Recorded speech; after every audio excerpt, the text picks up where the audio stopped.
നമസ്കാരം. സിംപ്ലിഫൈവിൻ്റെ ഇന്നത്തെ എപ്പിസോഡിലേക്ക് എല്ലാവർക്കും സ്വാഗതം.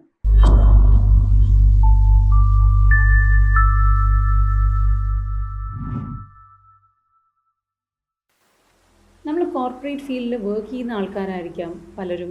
ചിലപ്പോൾ നമ്മൾ സ്വന്തമായിട്ട് ബിസിനസ് റൺ ചെയ്യുന്ന ആൾക്കാരായിരിക്കാം. എന്ത് തന്നെ ആയാലും അതിനകത്ത് ഏറ്റവും വലിയ നമ്മുടെ സ്ട്രെങ്ത് എന്ന് പറയുന്നത് ക്ലയൻറ്റ് മാനേജ്മെൻ്റ് ആണല്ലേ. The art of managing our clients reads our success എന്നാണ്. അപ്പോൾ അതുകൊണ്ട് തന്നെ ക്ലയൻറ്റ് മാനേജ്മെൻറ്റ് അവോയ്ഡ് ചെയ്തുകൊണ്ട് നമുക്കൊരിക്കലും സക്സസ്ഫുള്ളി ഒരു ബിസിനസ് റൺ ചെയ്യാൻ പറ്റില്ല. അതുപോലെ തന്നെ നമ്മളിപ്പോൾ വർക്ക് ചെയ്യുകയാണെങ്കിൽ എല്ലാ സെക്ടറിലെ ആൾക്കാരും ക്ലയൻറ്റിനെ മാനേജ് ചെയ്യേണ്ട ആവശ്യമില്ല. പക്ഷേ മെജോറിറ്റി ഓഫ് ദ ടൈം നമുക്ക് ക്ലയൻറ്റുമായിട്ട് ഡയറക്റ്റ് ഡീലിങ്സ് വരും. ചിലപ്പോൾ മെയിൽ വഴിയായിരിക്കാം, ചിലപ്പോൾ ഫോൺ കോൾ വഴിയായിരിക്കാം. അപ്പോൾ ഇന്ന് നമ്മൾ പറയുന്നത് ഈ ക്ലയൻറ്റ് മാനേജ്മെൻറ്റ് എങ്ങനെ ബെസ്റ്റായിട്ട് 5 വഴികളിലൂടെ നമുക്കത് ഹാൻഡിൽ ചെയ്യാം എന്നുള്ളതാണ്. Tip number 1, patient listening. നമ്മുടെ ക്ലയൻറ്റ് നമ്മൾക്ക് സംസാരിക്കാൻ തുടങ്ങുമ്പോൾ വളരെ പേഷ്യൻ്റായിട്ട് അവർ പറയുന്ന കാര്യങ്ങൾ മുഴുവൻ നമ്മൾ പറയുക. ഒരിക്കലും നമ്മൾ ഇടയ്ക്ക് കയറി അവരെ ഇൻട്രപ്റ്റ് ചെയ്യരുത്. എന്തെങ്കിലും കാര്യം കൊണ്ട് നമുക്കൊരു കാര്യം പറയണം എന്നുണ്ടെങ്കിൽ അവർ പറഞ്ഞു തീരുന്നവരെ വെയിറ്റ് ചെയ്തതിന് ശേഷം അവർ ചോദിക്കും നമുക്ക് എന്തെങ്കിലും പറയാനുണ്ടോ, ആ സമയത്ത് മാത്രം നമ്മൾ പറയുക. മെജോറിറ്റി ഓഫ് ദി ടൈം ഏറ്റവും കൂടുതൽ ക്ലയൻസിന് ദേഷ്യം വരുന്ന അവർ സംസാരിച്ചുകൊണ്ടിരിക്കുന്നതിനിടയിൽ നമ്മൾ കയറി നമ്മുടെ അഭിപ്രായം പറയുന്നതാണ്. We are here to serve the clients. അപ്പോൾ ഒരിക്കലും നമ്മുടെ അഭിപ്രായം ആ സമയത്ത് പറയരുത്. അവർ പറയേണ്ട മുഴുവൻ പറഞ്ഞ് കേട്ടതിന് ശേഷം നമ്മളുടെ സജഷൻസോ നമ്മളുടെ ഇംപ്രൊവൈസേഷനോ അല്ലെങ്കിൽ നമ്മളുടെ അഭിപ്രായങ്ങളോ എല്ലാം നമുക്ക് പറയാം. പക്ഷേ wait till they finish. So the tip number 1 is listen patiently. രണ്ടാമതായിട്ട് ക്ലയൻസ് നമ്മൾക്ക് അവരുടെ ആവശ്യമായിട്ടാണ് വരുന്നത്. പലപ്പോഴും അവർ ഇമോഷണലായിട്ട് നമ്മളുടെ അടുത്ത് സംസാരിക്കാൻ ശ്രമിക്കും. We have to understand that നമ്മളൊരു കോർപ്പറേറ്റ് സർക്കിളിൽ അല്ലെങ്കിൽ ഒരു ഓൺട്രപ്രണറായിട്ട് വർക്ക് ചെയ്യുമ്പോൾ അവിടെ നമ്മൾ ഇമോഷൻസ് അല്ല വർക്ക് ചെയ്യേണ്ടത്, പകരം ലോജിക്കാണ് വർക്ക് ചെയ്യേണ്ടത്. ചിലപ്പോൾ അവർ നമ്മൾ ടൈമിൻ്റെ നേരത്തെ തീർക്കാൻ വേണ്ടിയിട്ട് പ്രഷറൈസ് ചെയ്യും. ചിലപ്പോൾ അവർ പറയും ഈ പ്രോജക്റ്റ് ഭയങ്കര ഇമ്പോർട്ടൻ്റ് ആണ്, അപ്പോൾ അതുകൊണ്ട് അവർക്ക് ഇമോഷണലി അറ്റാച്ച്ഡ് ആയിട്ടുള്ള പ്രോജക്റ്റാണ്. അങ്ങനെ പല ടൈപ്പ് ഓഫ് ക്ലയൻസ് നമുക്ക് വരും.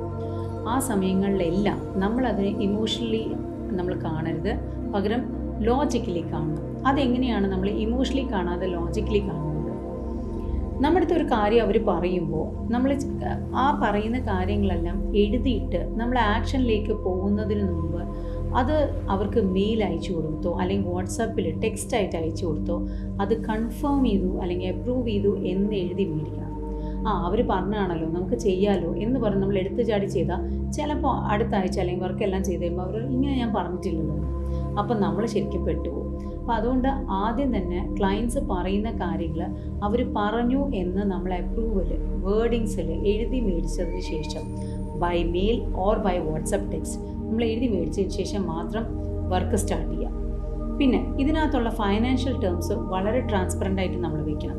ആദ്യം തന്നെ നമ്മൾ ചെയ്യണം, അല്ലെങ്കിൽ ചെയ്തിട്ട് പിന്നെ പറയാം അങ്ങനത്തെ ഒക്കെ ചെയ്ത് അപ്പോൾ പിന്നെ ചിലപ്പോൾ അവർ അതിൻ്റെ പേരിൽ ഒരു തർക്കം വരാൻ ചാൻസ് ഉണ്ട്.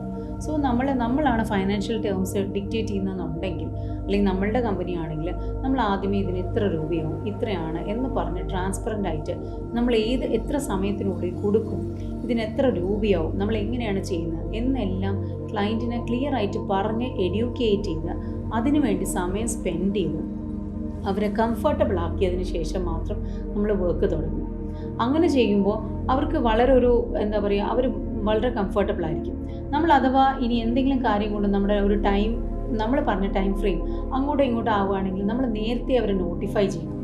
ഇങ്ങനെ നമ്മൾ ഈ ആഴ്ച തരാമെന്നാണ് പറഞ്ഞത്, പക്ഷേ ഡ്യൂ ടു ടെക്നിക്കൽ റീസൺസ് അല്ലെങ്കിൽ എന്തെങ്കിലും ഒരു പേഴ്സണൽ ഇഷ്യൂ കാരണം നമ്മൾ അടുത്ത ആഴ്ച തരും എന്ന് പറഞ്ഞ് നമ്മൾ അപ്ഫ്രണ്ട് ആയിട്ട് അവരെ എപ്പോഴും അപ്ഡേറ്റഡ് ആക്കി വെക്കുക. അങ്ങനെ അപ്ഡേറ്റഡ് ആക്കി വെക്കുമ്പോൾ അവർക്ക് ഒരിക്കലും നമുക്ക് എഗെയിൻസ്റ്റ് ഒരു കംപ്ലയിൻറ്റ് പറയാനൊരു സാഹചര്യം വരുന്നില്ല. ക്ലയൻറ്റ് മാനേജ്മെൻറ്റിൽ ഏറ്റവും ഇമ്പോർട്ടൻ്റ് ആയിട്ടുള്ളൊരു കാര്യം എന്താണെന്ന് വെച്ച് കഴിഞ്ഞാൽ first B A human then B A professional.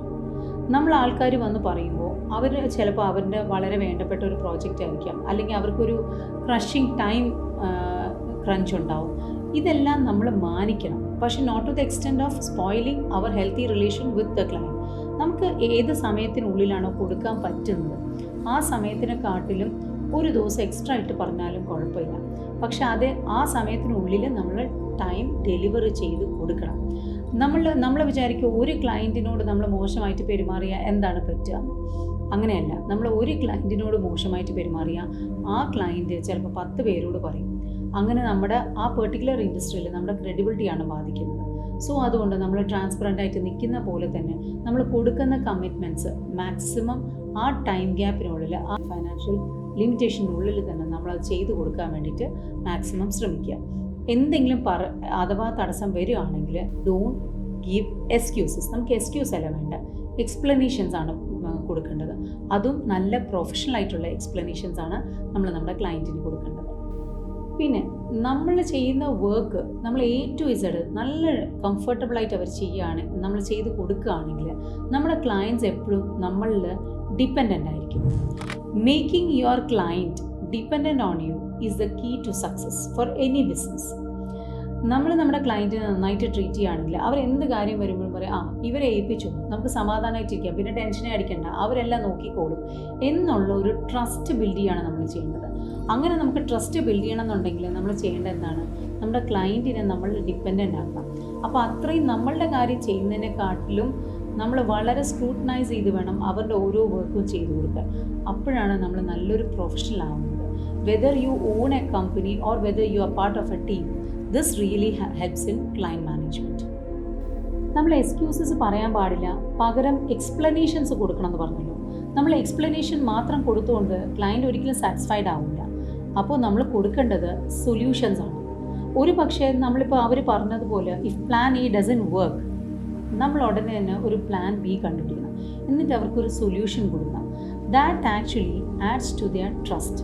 അപ്പോൾ അവർക്കറിയാം അഥവാ നമ്മൾ പറഞ്ഞ കാര്യം ഇങ്ങനെ ചെയ്യാൻ പറ്റിയില്ലെങ്കിലും നമ്മൾ തന്നെ അതിൻ്റെ ഒരു സൊല്യൂഷൻ കണ്ടുപിടിച്ച് അവർക്ക് കൊടുക്കുന്നു. അങ്ങനെ വരുമ്പോൾ അവർ നമ്മളിൽ ടോട്ടലി ഡിപ്പെൻഡൻ്റ് ആയിരിക്കും. നമ്മുടെ വർക്ക് വേറെ ആർക്കും അത് പോവില്ല. നമ്മളുടെ ക്രെഡിബിലിറ്റി അതുപോലെ വളരെ സ്ട്രോങ് ആയിട്ട് തന്നെ പോവുകയും ചെയ്യും. എല്ലാ ക്ലയൻസും ഒരുപോലെയാണോ? ഒരിക്കലും അല്ലല്ലേ. എല്ലാ മനുഷ്യരും ഡിഫറെൻ്റ് ആയതുപോലെ തന്നെ നമുക്ക് പല ടൈപ്പ് ഓഫ് ക്ലയൻസ് കാണും. ചില ആൾക്കാർ വളരെ മോഡറേറ്റ് ആയിട്ടായിരിക്കും അവരുടെ എക്സ്പെക്റ്റേഷൻസ് വെക്കുന്നത്. ചില ആൾക്കാർക്ക് നമുക്ക് എത്ര കൊടുത്താലും അവർ ഹാപ്പി ആവാത്ത ക്ലയൻസ് ഉണ്ട്. ചില ആൾക്കാരാണെങ്കിലോ വളരെ ഈസി ആയിരിക്കും, അവരെല്ലാം നമുക്ക് വിട്ടു തന്നിട്ട് നമ്മുടെ ഇഷ്ടം അനുസരിച്ച് ചെയ്തോ എന്ന് പറഞ്ഞ് അവർ പേയ്മെൻറ്റും കറക്റ്റായിട്ട് ചെയ്യുന്ന ആൾക്കാരുണ്ടാവും. അങ്ങനത്തെ ക്ലയൻസിനെ കിട്ടുകയാണെങ്കിൽ ഏറ്റവും ഭാഗ്യം. ഡിഫിക്കൽട്ടായിട്ടുള്ള ക്ലയൻസിനെ കിട്ടിയാൽ നമ്മൾ മാനേജ് ചെയ്യാൻ പഠിക്കണം. അതിന് വേണ്ടിയിട്ടുള്ള അവർ നമ്മുടെ ബിസിനസ്സിന് ആവശ്യമാണ്. അതിന് വേണ്ടിയിട്ടുള്ള ടിപ്സാണ് നമ്മളിപ്പോൾ പറഞ്ഞു പോയത്. ഓക്കെ, ഇനി ഇതൊന്നും ചെയ്തിട്ടും വർക്ക് ആവുന്നില്ലെങ്കിൽ നമ്മൾ എന്താണ് ചെയ്യേണ്ടത്? നമുക്കൊരിക്കലും ഒരു ക്ലയൻറ്റിനെ വേണ്ടാന്ന് വെക്കാൻ പറ്റില്ല. പകരം നമ്മൾ ഒരാളെ റിജക്റ്റ് ചെയ്യണം. അവരൊരു വർക്ക് കൊണ്ടുവരുമ്പോൾ നമുക്ക് പ്രീവിയസ് വർക്ക് വെച്ചിട്ട് ഭയങ്കര ബുദ്ധിമുട്ടായിരുന്നു ആ ക്ലയൻറ്റിനെ മാനേജ് ചെയ്യാൻ. ഇനിയിപ്പോൾ നമുക്ക് ആ വർക്ക് എടുക്കണ്ട എന്ന് തോന്നുമ്പോഴും നമ്മൾ ഒരിക്കലും അവരുടെ അടുത്ത് ആ ഫീലിംഗ് കൊടുത്ത് പറയാൻ പാടില്ല.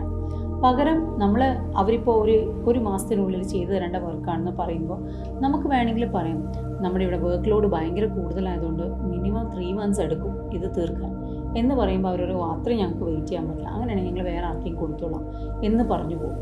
അപ്പോൾ even when you reject one work, make sure to reject politely. എന്താണെന്ന് വെച്ചാൽ we never know when we need to go back to the client ആണ് നമ്മുടെ ബിസിനസ്സിൻ്റെ ഒരു പില്ലർ അല്ലേ. അപ്പോൾ അങ്ങനെ വരുമ്പോൾ നമുക്ക് ക്ലയൻസിനെ ഒരിക്കലും പിണക്കാൻ പാടില്ല. നമ്മൾ ഒരിക്കലും ആരഗൻ്റ് ആവുമോ അല്ലെങ്കിൽ അവരെന്തെങ്കിലും ഇമോഷണലായിട്ട് പറയുമ്പോൾ നമ്മൾ അവരുടെ അടുത്ത് തിരിച്ച് റിട്ടാലിയേറ്റ് ചെയ്യുമോ അല്ലെങ്കിൽ അവരുടെ അടുത്ത് തർക്കിക്കാനോ ഒന്നും പാടില്ല. പകരം വളരെ പൊളൈറ്റായിട്ട് വളരെ റെസ്പെക്റ്റ്ഫുള്ളായിട്ട് മാത്രമേ നമ്മൾ ക്ലയൻസിനെ ഹാൻഡിൽ ചെയ്യാൻ പാടുള്ളൂ.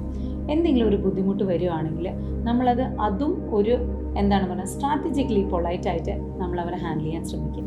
ഇത് കേട്ടുകൊണ്ടിരിക്കുന്ന ഓരോ ലിസണറും, whether you are an entrepreneur or whether you are part of a corporate, നിങ്ങളുടെ ക്ലയൻസിനെ ഹാപ്പി ആക്കി വയ്ക്കാൻ നിങ്ങൾക്ക് സാധിക്കട്ടെ എന്ന് ആശംസിച്ചുകൊണ്ട് തൽക്കാലം വിടവാങ്ങുന്നു. നിങ്ങൾക്കൊപ്പം Sindhu Nandakumar, corporate psychologist at Atmasutra mind care.